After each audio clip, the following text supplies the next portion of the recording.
G'day guys, Socket here. Today we're going to continue on with our Room EQ Wizard car audio tuning tutorial series, and we are moving on to the second part of the moving mic method for time alignment in REW. In the last video, or part one of that time alignment tutorial, we looked at a bunch of things. We started by checking all of our measurements, just remeasuring everything, basically checking everything for polarity flips, and we found a couple of those and corrected them. Then we did a bunch of measures to check to see how the speaker pairs and the crossovers were summing up, and now we're getting ready to go back out to the car and start doing some tweaks with the delays to try to get the speaker pairs and crossovers aligned and in phase. So let's dive on in and get stuck into part two. Welcome back guys, part two of this moving mic time alignment tutorial. I want to go back and just revisit what we covered in the first episode because time alignment is the most difficult of all the steps in the car audio tuning process. It's the one that gives you the best results, but it's also the step that you can get wrong super easy. So what I'd like to do is just jump back and revisit some of the steps that we covered in the first half of the episode. So here is the 8-step process that I use for the moving mic time alignment process. So it includes measuring the speakers and putting that stuff into the DSP, then using REW to get the crossovers and the speaker pairs and everything sort of all lined up, and then finally using our ears to sort of fine tune everything. And so when you think about it, what we're doing is we're using the tape measure to get things pretty close to start with, right? So we're not just starting anywhere. We've got the physical measurement delays put into the DSP to start us off. So that puts us in the ballpark. And then we use REW to really start drilling down into what's going on with the individual speakers, and using REW to get as close as we possibly can to our time and phase alignment. And then we use our ears to do that very last few clicks to get everything to kind of snap together. So we start off broad and sort of keep focusing it until we sort of get it right. So that's why it's important that we sort of follow the steps 1 through to 8 to get us to the final result. So let's go back and look at step 1 and 2 of the process, which is measuring the speakers and then entering the results into the DSP. Now, the reason that I do this is because it gets my time alignment into the ballpark even before I start taking measurements and setting delays. I know that doing it this way, I'm going to end up 1, 2, maybe 3 milliseconds at most away from these starting positions. And back in the early days, I'd start anywhere, and I'd start, adding delay to speakers and clickety click click and all this type of stuff, trying to line everything up, only to find that I'd end up aligning things on the wrong phase wrap or a whole bunch of stuff. So I find that this this technique sort of eliminates a lot of that, and I end up getting much better results. So with your speaker distances, we're now going to want to convert them into milliseconds, because we're going to be doing all of our work in time going forward. So you take your speaker distances and you convert them to milliseconds using these formulas. And then we're going to want to work out what the delays are. And what I mean by delays is working out which is the speaker that is furthest away from the listening position by distance and making that time 0. And that means that speaker will have no delay, and all the other speakers will have their delays calculated relative to the speaker that is furthest away. So that means that the speakers that are closest to you will have more delay than the speakers that are further away. And once again, you just do those calculations as shown using this example here. So you can see in this table, these are the delays that I worked out using my left mid bass as the speaker, which is going to be time 0. Once you have those, we jump into the Helix DSP and we can plug those delay values into the time alignment page. So now we have our time alignment roughed in, We're now going to move on to the next stage where we're going to use REW to work out the exact delays and things that we need for our speaker pairs and crossovers. Now, the reason I mention speaker pairs and crossovers is because there are two different approaches for dealing with those types of speakers. So a speaker pair is two tweeters or two mids or two mid bass, right? So speaker pairs.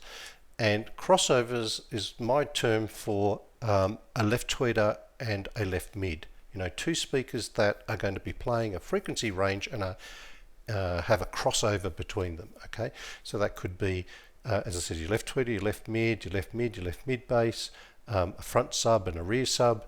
And the way we approach these are two different approaches to timelining those types of speakers. So the order that I use to timeline my speakers is I start by timelining all the speaker pairs. So the left and right tweeter, the left and right mid, the left and right mid bass.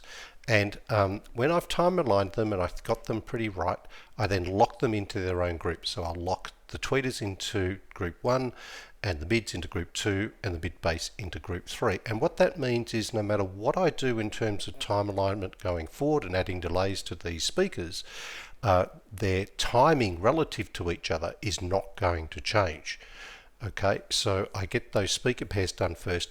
Then what I do is I take the two tweeters as group 1 and I time align the crossover with the mid range, and then get that into time, and then put the mids and the tweeters into one group, group 1 for example. And so no matter what I do, they are locked in together, and any timing that I add is not going to change the timing relative to those four speakers. I then take that group and I time align the crossovers with the mid range, and once again, when I've got that right, I'll lock it away as group 1, and then I'll time align the sub to group 1 and the tune is done. Well, I should say the REW piece of the tune is done, because then we'll move on to the tuning by ear. So I mentioned before that I use two different time alignment techniques when I'm doing speaker pairs versus when I'm doing the crossovers. And even though I do the speaker pairs first, I'm actually going to explain the crossover process first, because it's a lot simpler. And so if you remember back to the what do we call it, the language of sound tutorial, and we were talking about sine waves and phase and all of that type of stuff. And you remember that we talked about a sine wave and it was going through 360 degrees, and that when we had two sine waves or two speakers playing and they were not moving together in sync or in phase, that we would end up with a lack of summation or cancellations, right? And so this is an important concept, because we use the summation method to work out when our speakers are properly time aligned. And so if you remember back to the language of sound video, we talked about this this phase wheel that allowed us to sort of work out how many degrees out of phase our speakers were by looking at how many dB of summation or cancellation we were getting. So when we're measuring the summation of crossovers, we're looking for a particular pattern, because we want to get 6 dB of summation, and when we have that, we know that our two speakers are time aligned. So when we're looking at the speaker responses of crossovers, and so for example this happens to be a front sub in green and a rear sub in blue, and the red line is the sum of the two speakers when we're playing them together, and the dotted line is our target line, the thing that we want to reach. In this first example, we're getting a cancellation. That means that the speakers are not playing well together, they're working against each other, and at the crossover region, which is this point here, we're getting a super big dip. So this is negative 6 dB of cancellation.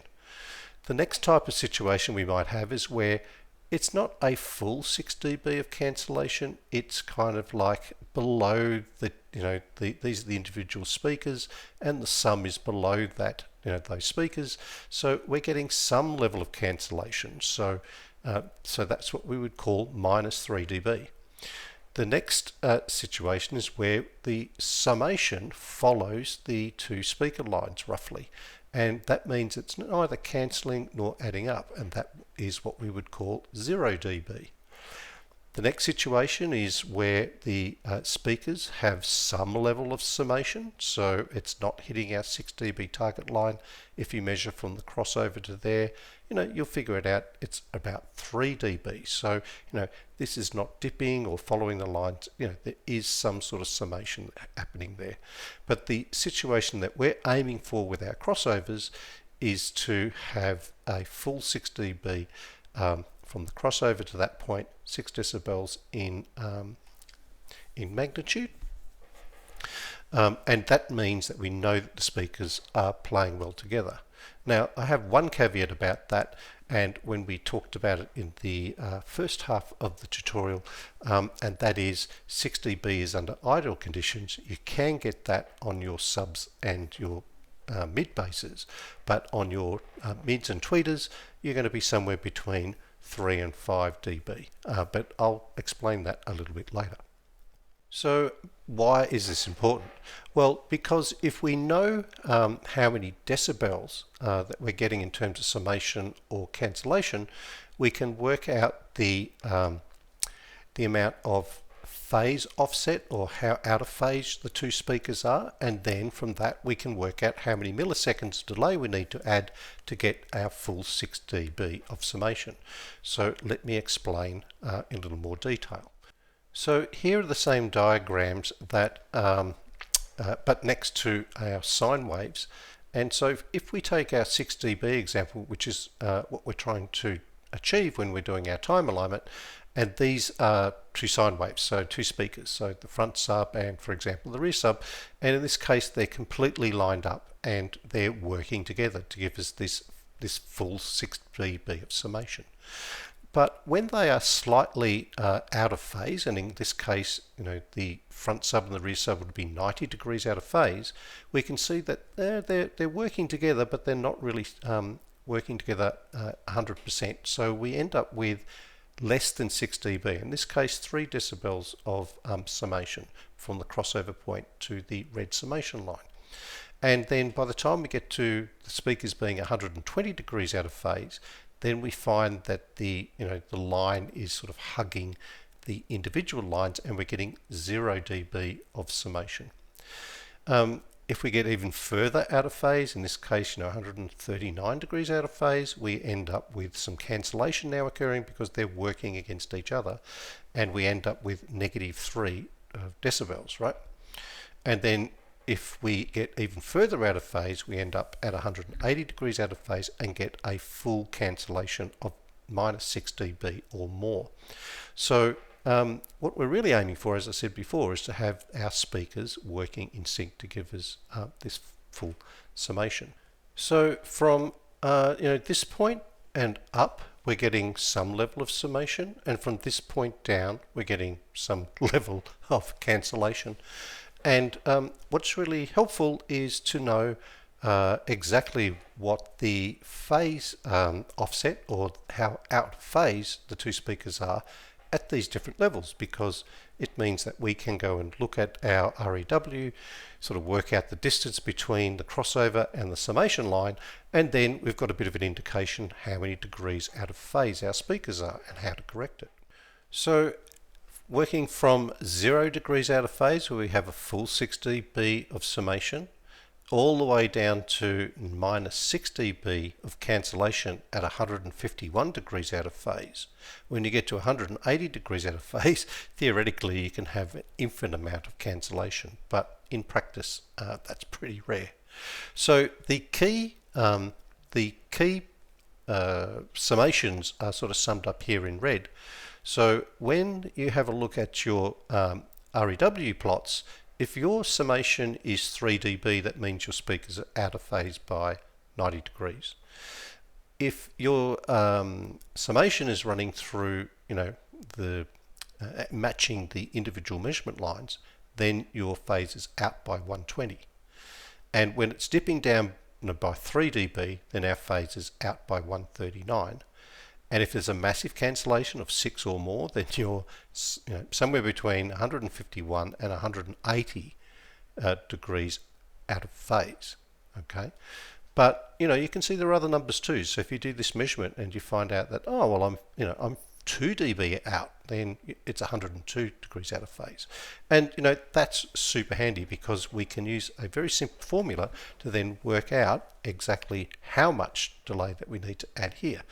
And so the phase wheel that we've seen before is just a simple diagram of this list of phase numbers that I've put up here on the screen. So for example, 0 degrees is 6 dB. By the time I get to 5 dB, I'm at 55. By the time I get to 3 dB, I'm at 90. And so on and so forth.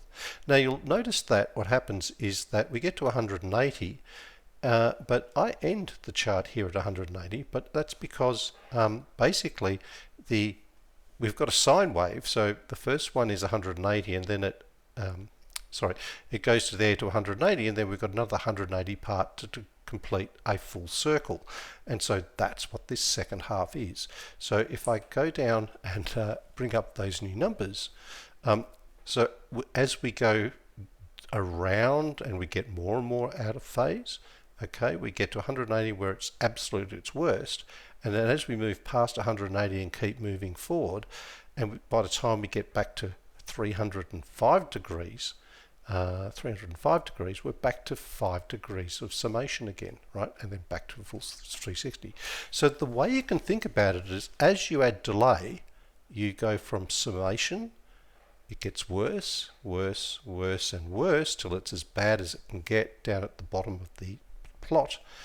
And then it starts getting better and better as you add more and more delay until it's back to 6 dB again, right? And so that's how the phase wheel works. So enough theory, let's have a look at a practical example. So here is a measurement of my left mid and my left mid bass. So the left mid in blue and the left mid bass in green. And they're crossing over at 202 Hertz, as you can see here on the scale. And so if I put if I figure out how many decibels we are at the crossover point, it's at 91.52. And if I put a cross at where the summation is crossing with the 202 mark, I get a result over here of 94.4. Now if I subtract one for the other, I end up with 2.9 decibels, right? So there's 2.9 decibels of summation, so let's call that 3 at a frequency of 202. Now if I go over to the phase wheel, 3 degrees of summation on the phase wheel is 90 degrees out of phase or 270 degrees out of phase. So these two speakers are not in phase. They are out by 90 or 270, I'm not sure which yet, but we can tell, just by measuring the difference in the summation between the crossover point and the red summation line, right? So I just happen to have the phase plots for this particular measurement, and so let's go and have a look. How do they turn out? Well, at 202 Hertz, which is the crossover frequency, you can see here that the green mid bass crosses over at 61 degrees, and at 202 Hertz, the left mid is out of phase by 30 degrees. So if I add the two together, I end up with 91 degrees, which is exactly what the phase wheel predicts. Okay, so that means that now I know how many degrees out of phase these speakers are. I need to figure out which speaker do I need to add the delay to and how much delay. So that's easy to do because we always delay the speaker that is closest to us. Like we want it to hold on to the sound wave until the sound from the speaker that's furthest away gets closest to us, and then it can release it. So in this case, we're looking at the left mid, which is 128.5, and the left mid base, which is 150.4. So the left mid is the speaker that is closest to us, and the speaker that we need to add the delay to. So, but how much delay do we need to add? And that is worked out by this formula. So the delay is equal to the amount of phase that the speakers are out of phase by, divided by 360, divided by the crossover frequency, multiplied by 1000. Okay, so that sounds super nerdy, but let's work through it really quickly. So we know that our speakers, the left mid and the left mid bass, are 90 degrees out of phase, and our crossover frequency is 202. Now we got that from the working out our summation, and we got this by reading the crossover from the RTA graph in REW, right? So if we plug those things into the formula, 90, blah, blah, blah, blah, blah, we end up with an answer, which is I need to add 1.24 milliseconds of delay to the left mid. All right, let's see. So when I went and did that, what we get here is the dotted line was the original summation. The dark red line is now the new summation after I've added 1.2 milliseconds of delay to the DSP and remeasured it. And now when I measure the two, I go from 91.56 to 97.4, which is 5.9 decibels of summation. And when I go and look at the phase, boom. These two speakers are lined up exactly at the crossover point of 202, and there's no degree of phase, and that's why they're adding up to 6. So you can apply this to any of your crossovers where you know the level of summation, and you can work out how much delay, and you can get your crossover regions lined up perfectly. So I'll just pop up on the screen a bit of a table that will allow you to convert your summation or cancellation numbers into a phase or difference in phase between your speakers. And so this gives you one very handy tool to be able to work out and do your time alignments on your crossovers. Okay, now let's go over and have a look at the second technique, which is time aligning speaker pairs. So the reason that we have two techniques is because the method that we just used for crossovers does not work with speaker pairs. So let me explain. When you look at a pair of speakers, such as for this example, two tweeters, and so I have the left tweeter in green and the right tweeter in blue. The black is the average of the two, and the red is how they are summing up. And so when you look at this, you can see that, oh, well, in some places it's cancelling, and in some places, you know, it's summing up, and other places it's kind of it's kind of matching it. So we've got a bit of a mix of kind of everything. And one of the big problems is when we're looking at a crossover, you know, we're looking at a very small part of the frequency range, right, between, you know, where a tweeter and a mid might be crossing over.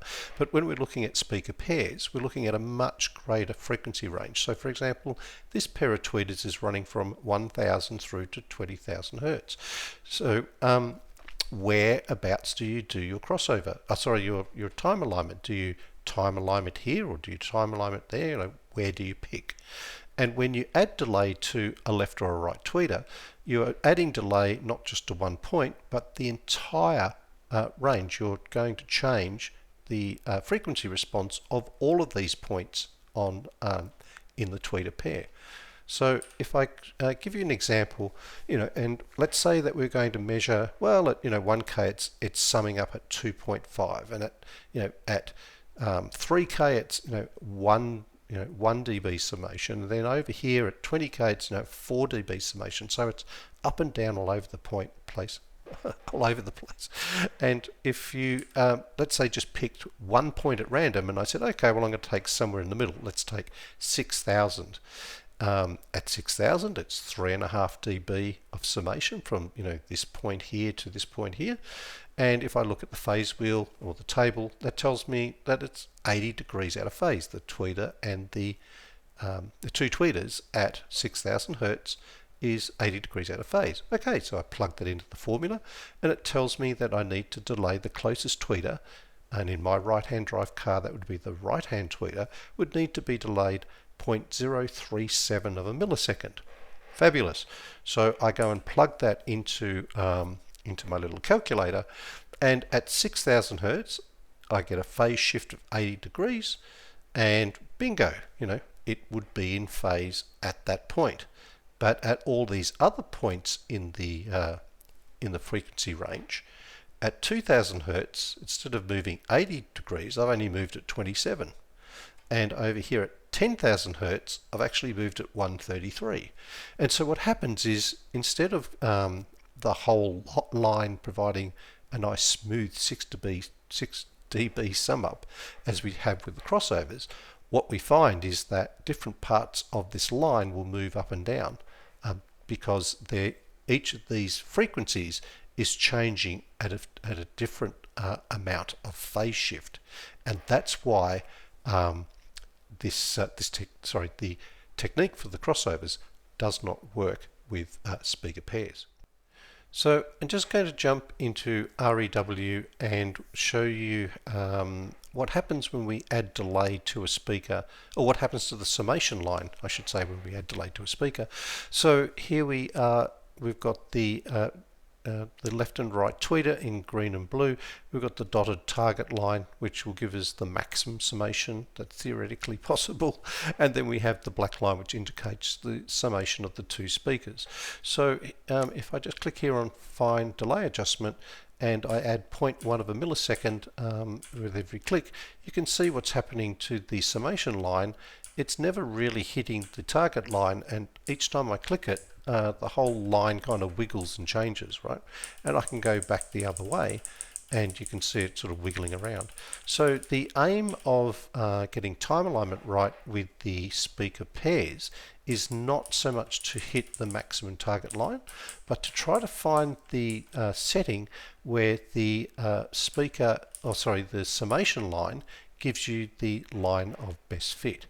And I'll show you how I go about doing that.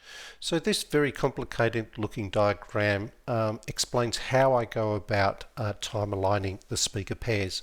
And so I'm just going to use this as an example. So what I do is basically take multiple measurements. So I add a little bit of delay onto my speaker, take another measurement, see whether the summation looks better or worse than the others, and I just keep measuring until I think I've had enough. So for example, the way that this might work is, let's say I pick 6,000 hertz, right? And that has a cycle time of 1.67 milliseconds. So that means it takes 1.67 milliseconds to do one complete 360 degree cycle, right? And in this case, I've got 1, 2, 3, 4, 5, 6 cycles, right, from start to finish.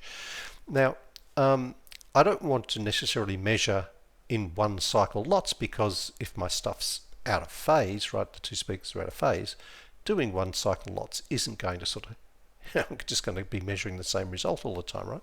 So what I do is then divide this into 4, so I'm taking measurements at basically each quarter of a phase, or quarter of a cycle, right? So 1.67 divided by 4 is 0.04, so I'm going to keep adding 0.04 increments and take measures. Now in this case I've got, like, I don't know, 12 or something going this way and 12 going that way. I don't normally do that many measures, maybe 3 or 4 in one direction and 3 or 4 the other. And what I'm doing is looking to see whether the summation is improving or getting worse. And if it's getting worse, then I know that I'm probably heading in the wrong direction, right? And so in practical terms, the way that that works is that, let's say I have my right tweeter set for 1.94 milliseconds in my DSP. I'm going to add on 0.04 to take it to 1.98, and I take a measurement and I have a look at how that lines up against the original summation, and then I take a second measurement, add on 0.04 to 202, and so on and so forth. And as I said, I might take 4 or 5 measurements that way and 4 or 5 measurements that way. And that will give me a bit of a sense as to whether the summation is getting better or worse. So let me take you into REW and give you a practical example. So at the moment we have the right tweeter and the left tweeter here in play, and the black line is the summation between the two and the dotted line is the ideal target. So that is 4 dB above the average line for the two tweeters. Okay, fantastic, lovely. What does that all mean, socket? Well, it's very simple. Let me just turn off the two tweeters so we can see. So the black line is with no added delay or any more delay than we've figured out just by measuring the speakers using the tape measure method. Now, what we do know is that's probably not 100% right. So what we want to do is take small measurements or add a little bit of delay to our right tweeter and take incremental measurements. And so I have done exactly that. And what we're trying to do is figure out whether the measurement is better or worse than the black line that we have here, right? So let me take our first measurement over here, which is the blue line, and is it better or worse than the black line? Well, it's not too bad. It's better there and worse there, but on average, that's not so good over here. But it's not too bad. It actually exceeds the target line in some areas, so let's keep that as a contender, right? So measurement 50 is a potential contender. So let's bring up another measurement that I did, which is 0.04 more. And so this is measurement 51, and as you can see, it's not so good through here, right? So this is a very small amount of delay added to the right tweeter compared to measurement 50, and there's a huge difference, right? So we would say, well, 51 is definitely out, right? So see 51, then I take another measurement, 52. That is a terrible color. Let me just change that quickly. Let's make it purple. That's a bit better.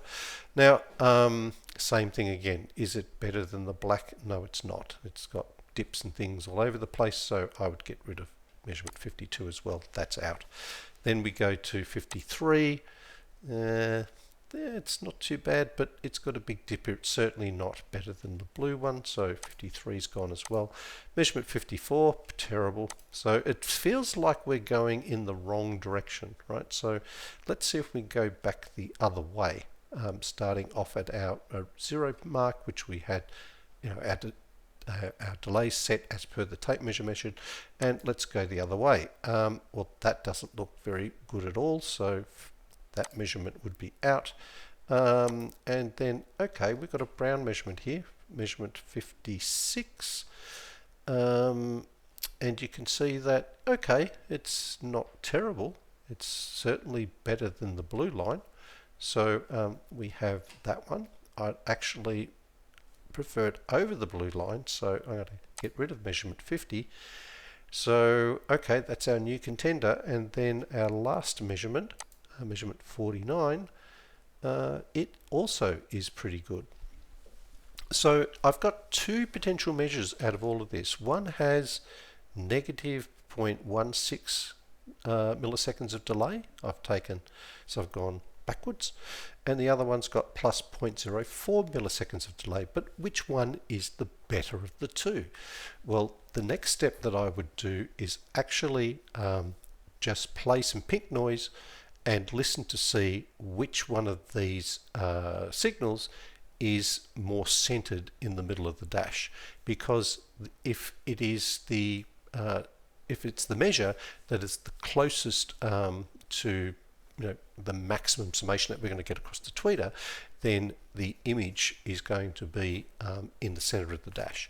So if it's not, what I would do is just click left, right, just to bring that image into the center, and then we've got our time alignment for the tweeters done. But that's it is not as easy to do as the crossover, which is I've got a number, I can plug it in and boom, I get the maximum summation. This is far more trying to find where the point is closest by finding the line of best fit by taking a few measures and then really doing the time alignment at the end by ear. Now, once you've got your tweeters timer aligned by ear, or your mids, or whichever speaker pair that you're working on, you now need to put them into a group so that they are not affected when you when you're doing time alignment further down the process. And so, for example, if we've just done our tweeters and we're happy with the delays that we've got, and we're happy with their time aligned now, we would click and put them into group 1. And so what that means is, as we move them, they will move together, right? So so put them back to 0.709. There we are. And so, these two won't be affected when we're time aligning them, for example, using the crossover method with the mids. And if we get the mids time aligned as a speaker pair, we then put them into, for example, group 2, and then when we do the mid bass, we put them into group 3, and then these pairs are acting like a single speaker, and it means that we can then time align the pair of tweeters to the pair of mids using the crossover method. So with the REW work kind of done with all of our speaker pairs time aligned and all of our crossovers set, and we've kind of got the whole system timeline pretty tight. The last step is to just do some fine tweaking using our ears. And what I find is that what you hear and what you measure are usually two slightly different things. So even though the results look absolutely spot on in the graphs, your ears don't lie, and it's often a few clicks to get the whole thing snapped in together. So I'm just going to talk now about the last step of the process, which is the fine-tuning by ear.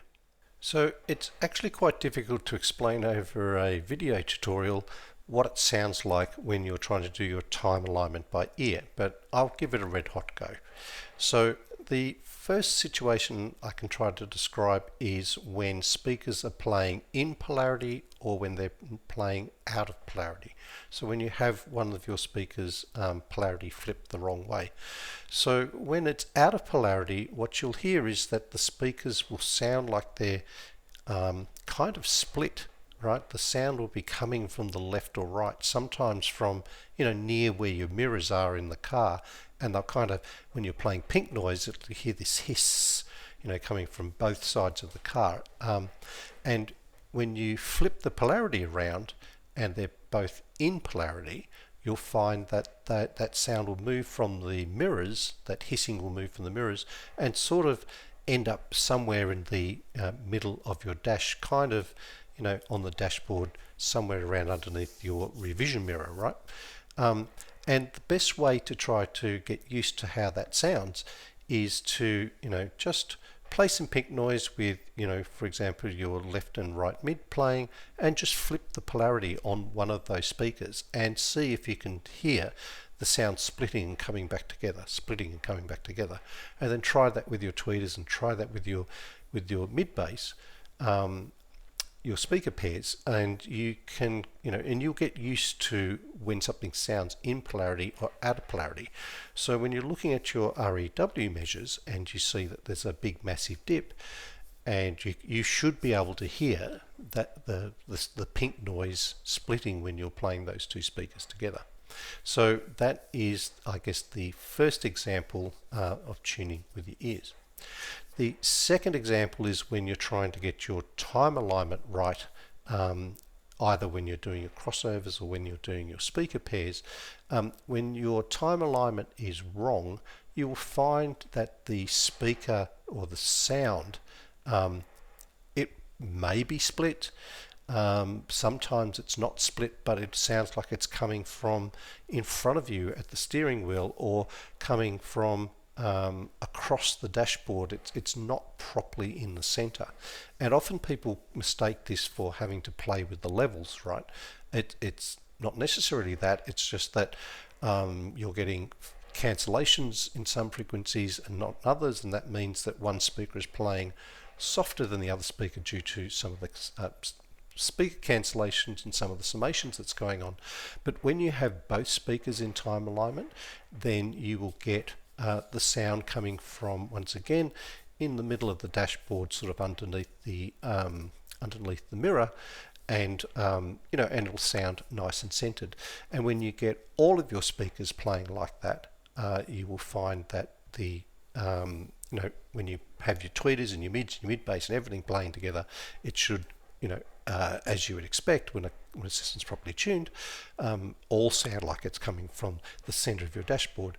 And you can cycle your way through the different speakers to make sure they are all centering in the middle of your dashboard. If you're finding one is split, then go back, because there's definitely something wrong. So check your REW measurements. There's something screwy going on. Guys, this technique is not easy. It does take a bit of practice, but persevere and you will get a fantastic result in the end. So once again, that brings us to the end of another tutorial. Guys, I hope you found that useful. I will make another video just doing the demonstration on how to do all of the speaker pair and crossover measurements, and and all of that type of thing as a demonstration, picking up from where we left off in the first half of the tutorial. But I promised to get this out to you so you wouldn't have to wait too long. I'll do some measurements in the cars over the next few days and get the demonstration part of the tutorial out as soon as I possibly can. But anyway, guys, I hope you found that helpful. If you've got any questions, please leave them down in the comments below. Otherwise, I will catch you in the next episode.